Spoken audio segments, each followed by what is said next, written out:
a high guy. From Bed-Stuy putting the swelling on your eye. Your nose even, when I choke you, you stop breathing. When police come, I'm leaving. Peace and love. Shakur was shot 4 times after leaving the Mike Tyson boxing match in Las Vegas in a car driven by Marion Suge Knight, head of his label, Death Row Records. Wallace, also known as Biggie Smalls, was shot from a passing vehicle. He had been named Rap Artist of the Year at the Billboard Awards in 1995. He was considered a rival of West Coast rapper Tupac Shakur, who was fatally shot in September in Las Vegas.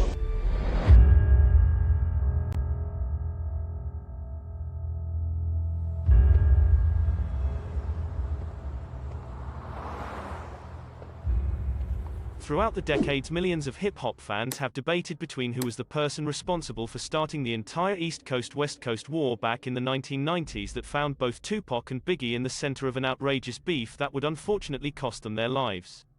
Many people believe that Tupac was responsible for starting the entire hip-hop war, but in this video I will explore why Biggie may have actually been the one responsible for starting the entire beef. On November 30, 1994, Tupac and his entourage were making their way to Quad Studios in Times Square, where they would ultimately wind up getting robbed and Tupac would wind up getting shot a total of 5 times. This entire situation frustrated Tupac because up until that point he really believed that a man from his own race would never shoot him. And where did this happen? In the same exact studio where Biggie Smalls and his entire junior mafia clique would always record their songs. They were there on that same night. This would ultimately lead to Tupac no longer wanting anything to do with Biggie Smalls and everyone who was around him. Tupac wanted Biggie to give him a straight answer about what had happened to him at Quad Studios while he was in prison, but while he was locked up behind bars, Biggie Smalls never cared to visit him or give him a call to explain what had happened and who was involved. Inmates that were with Tupac in prison knew exactly who was behind the entire robbery, and Tupac felt like Biggie Smalls could have very easily prevented this entire situation if he had just contacted him. But he told me, like, about a week before I got shot, he knew the nigga that was shot me, and he was like, Pop, don't hang around this nigga, we walked in with the nigga that shot me, that ended up shooting me. He's like, Pop, don't fuck with this nigga, because I knew the nigga too, he was my co-defendant. And I was like, what you mean? He's like, I'll talk to you about it later, and we didn't talk. The next time I saw him was at the studio where I got shot. So I knew he knew what happened. So I was like, Biggie, what happened? He kept sending me messages like a bitch, like I'ma come see you. No, nigga, what happened? While I'm in jail, strangers is telling me, yo, you don't know? Biggie homeboy shot you. Cause they bragging, they telling they niggas in jail, yo, we just got popped, woo, woo, woo. And my cousin was in jail in New York, cause I got family out there. He's sitting right there while the niggas get in the car going, yo, my homeboys just jacked that nigga Tupac. You can only imagine sitting behind bars serving a sentence that could have been reduced if you had just avoided being around the wrong crowd and around the wrong people. Tupac was wrongfully accused of raping a woman. Although the police never found any evidence against Tupac in the hotel room, they did find a number of illegal firearms. These illegal firearms belonged to none other than Biggie Smalls and his entire junior mafia clique, who were in Tupac's hotel room days prior to the entire situation that occurred with the female who accused Tupac of raping her. Even when the illegal firearm charges were thrown towards Tupac, he still kept his lips sealed and never said a word against Biggie Smalls. He never said anything against Biggie, even when reporters were asking him about it to his face. I can't, I don't know who owns the gun. How old are you, 23? 23. So you feel that your career is... Yeah, it is. Why would I own a gun? I've registered guns, you know what I'm saying? I'm a legal owner of guns. In California. California. So I came to New York and wanted to be an illegal gun runner now. That's what they want you to believe. I want to start erasing... What? Come on, man. Biggie Smalls, on the other hand, never stood up and took the blame for those illegal firearms, and it's obvious that there definitely must have already been tensions between Tupac and everyone else who was surrounding Biggie, which is probably why he felt like they were trying to set him up prior to arriving to the recording studio. With everything that had already happened to Tupac, he had no choice but to keep his mouth silent about the entire illegal gun situation that was linked to Biggie Smalls. If Biggie had at least taken the blame, there is a high possibility that Tupac's sentence in prison could have been reduced, but instead of taking the blame, Biggie Smalls went on to live a luxurious life after deciding to release his first album titled Ready to Die. This clearly didn't sit well with Tupac. Tupac helped Biggie Smalls start his music career and helped him get up on multiple stages in his early years as an MC, and what made Tupac even more frustrated was when he first heard Who Shot You being played in prison by the inmates. If you pay very close attention to the lyrics, you can clearly tell that the song is describing someone with a lot of money getting shot and robbed from their jewelry, and what's even more shocking is the fact that immediately after this robbery, Biggie Smalls was spotted with the same exact jewelry and Versace rings that were given exclusively to Tupac by Gianni Versace himself. And if you look closely, you can clearly tell that they are the same exact rings.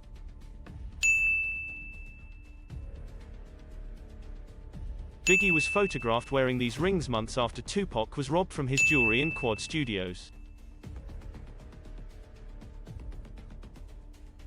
With all of this damage that had already been done, Tupac knew that there was absolutely no way he was going to stay in prison for too long, especially after reading magazines that repeatedly highlighted Biggie Smalls as being the king of New York. Tupac felt like Biggie Smalls just didn't embody those characteristics, and he felt like the best transition for him to reinvent himself was to go to his home in the state of California, and the only person offering him a ticket out was none other than Suge Knight, the head of Death Row Recording Studios himself.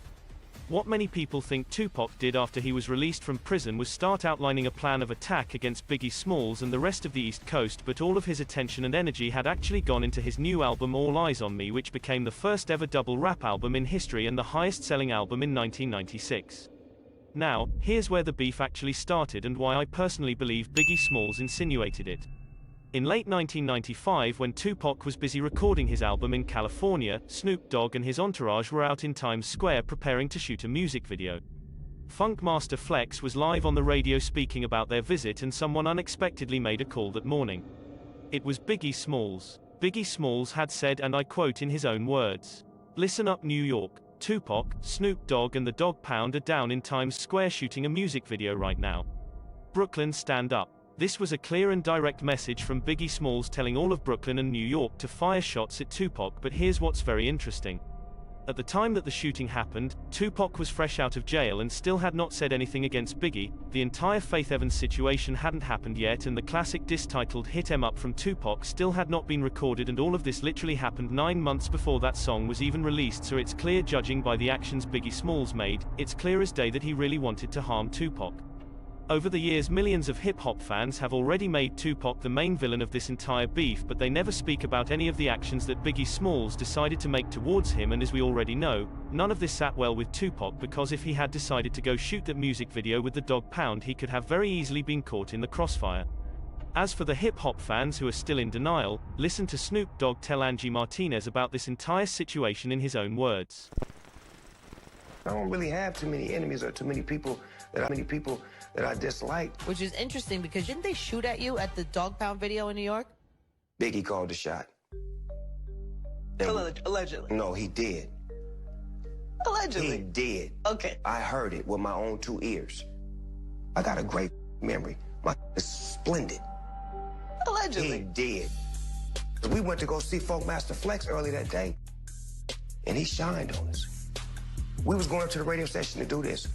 Yo, New York, DPG, we here shooting a video. We need all you New York rappers to come with us, because we love y'all. We shooting a video at Times Square. We shooting at Red Hook. Come get down with us. That's what we was coming to do. But Funk Master Flex, he wouldn't let us in. So then you guys head to the video shoot, and Biggie calls the station and went on the air. Right. He said it's a Tupac Dog Pound video in Red Hook, Brooklyn. Brooklyn, stand up. Brooklyn, stand up. Stand up. What that mean? This gangster that nobody even repeat. See, what he thought Tupac was at the video. You would think that Biggie Smalls, who was there when Tupac was shot 5 times back in Quad Studios, to not want any more damage to be done to someone who helped him in his early days of his career, but it's clear by his actions that he didn't actually care about Tupac or anything that happened to him, and that he was clearly the one who wanted there to be a beef. Had it not been for this entire situation, Tupac may have never slandered Faith Evans in his diss song towards Biggie, or had released any disses towards multiple New York rappers who were teaming up with Biggie Smalls and the rest of the Junior Mafia clique. This is exactly why he went all the way out to the East Coast with his Death Row East camp and was planning on releasing a One Nation album. Yeah, I'm a ride with you. Believe in God, believe in Death Row East.